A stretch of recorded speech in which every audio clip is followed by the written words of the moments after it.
जब आदमी हॉस्पिटल जाकर अपने 2 एग्स कटवाता है तब उसे पता चलता है कि कैंसर सेल्स उसके पूरे बॉडी में फैल चुके थे, जिस पर यह सब जानने के बाद भी वह गुस्सा नहीं करता है, बल्कि अपनी वाइफ के छोड़े हुए सेफ्टी क्लॉथ्स को देखकर हंसने लगता है, क्योंकि आदमी सोचता है कि सिर्फ इसी तरह की मजाक जैसी मौत उसकी वाइफ की सोल को शांति दे सकती है। लेकिन जब वह दोबारा आंखें खोलता है तब उसे दिखाई देता है कि उसका होम टाउन खिड़की के बाहर मौजूद है और जॉय लिखा हुआ वर्ड धूल से ढका हुआ पड़ा है, जिस पर वह जल्दी से घर के अंदर और बाहर देखने लगता है। तभी उसे हर तरफ पुराने निशान दिखाई देते हैं। इस वक्त उसकी बड़ी बड़ी आंखों में मौत जैसा एहसास भरा होता है और उसका पहले से सफेद और साफ बॉडी अब जगह जगह निशानों से भरा हुआ दिखाई देता है। फिर वह दोबारा उस वुमन को देखता है जिसने उसकी आधी जिंदगी में उसका पीछा नहीं छोड़ा था, जिसे देखते ही वह तुरंत एक्साइटेड हो जाता है और फिर उसके पास जाकर उसे अपनी बाहों में भर लेता है। उसके दिल में गिल्ट और लॉन्गिंग की इतनी सारी बातें होती हैं जिन्हें वह कहना चाहता है, लेकिन उस वक्त सब कुछ उसके गले में ही अटक जाता है, जिस पर वह वुमन दुखी होकर रोने लगती है, क्योंकि पिछली लाइफ में तुमने ही लिंग चिंगशू को रिजर्वोयर में गिराने का प्लान बनाया था, जिससे पूरे गांव वालों ने उसे भीगे हुए कपड़ों में देखा था और फिर तुमने ही उसे बचाने का नाटक किया था, जिसके बाद अपनी बदनामी से बचने के लिए लिंग चिंगशू को मजबूरी में तुमसे शादी करनी पड़ी थी। लेकिन लिंग चिंगशू खुद चलकर इस घर में आई थी और फिर तुम्हारी एंडलेस डोमेस्टिक वायलेंस के बीच उसने कभी एक अच्छा दिन तक नहीं देखा था। वह ऐसी वुमन बन चुकी थी जो अपनी पूरी लाइफ देकर खुद को मजबूत बनाना सीख चुकी थी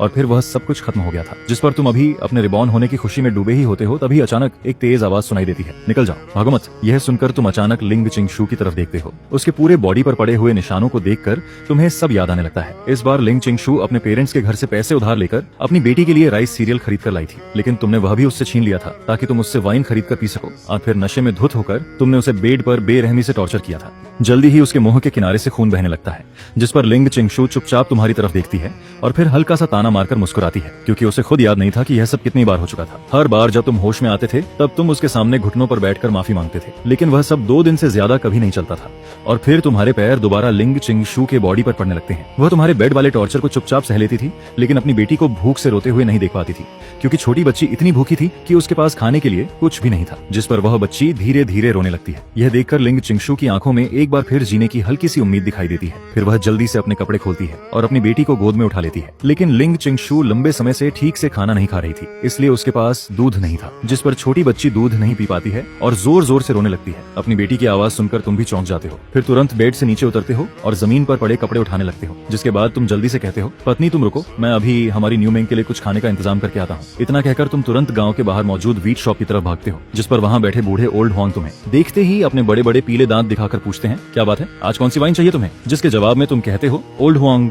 इस बार वाइन नहीं चाहिए, मुझे थोड़ा राइस सीरियल चाहिए, पहले उधार दे दो, मैं बाद में पैसे लौटा दूंगा। यह सुनकर ओल्ड हुआंग हैरान हो जाता है, क्योंकि उसे लगता है कि तुम फिर से कोई बहाना बना रहे हो, जिस पर वह पहले तुम्हारे चेहरे पर पड़े लाल और सूजे हुए निशानों को देखता है और फिर बिना कुछ बोले शेल्फ से राइस सीरियल निकालकर तुम्हारे हाथ में रख देता है। ये देखकर तुम उसके शुक्रगुजार हो जाते हो और फिर जल्दी जल्दी घर की तरफ लौटने लगते हो। लेकिन जब तुम घर पहुंचते हो तब तुम देखते हो कि तुम्हारी वाइफ अभी भी उसी तरह बैठी हुई है जैसे तुम उसे छोड़कर गए थे, जिसे देखकर तुम्हारे दिल में फिर से दर्द होने लगता है। फिर तुम धीरे से कहते हो, पत्नी, राइस सीरियल ले आया हूँ। तुम्हारी बात सुनते ही लिंग चिंगशू अचानक चौकन्नी हो जाती है। उसका पीला और कमजोर चेहरा डर से भर जाता है। फिर वह कांपती हुई आवाज में कहती है, मैं तुम्हें वार्न करती हूँ, मेरी बेटी को मत बेचना, नहीं तो मैं तुम्हें कभी माफ नहीं करूंगी। यह सुनकर तुम वहीं के वहीं रुक जाते हो, क्योंकि तुम्हें धीरे धीरे सब याद आने लगता है। पहले तुम सच में अपनी बेटी को टाउन के एक कपल को बेचने वाले थे ताकि उस पैसे से तुम वाइन खरीद सको। तुमने अपनी पिछली लाइफ में बहुत घटिया काम किए थे, जिस पर अब तुम्हें लगता है कि तुम्हारी मौत सच में डिजर्व थी। फिर तुम अपने हाथ में पकड़ा हुआ राइस सीरियल उस टूटे हुए छोटे बेड पर रख देते हो और कहते हो, मैं कसम खाता हूँ, मैं कभी भी न्यू ईयर को नहीं बेचूंगा, कल से मैं काम ढूंढने जाऊंगा। इतना कहकर तुम मुड़ते हो और घर से बाहर निकल जाते हो। बाहर आते ही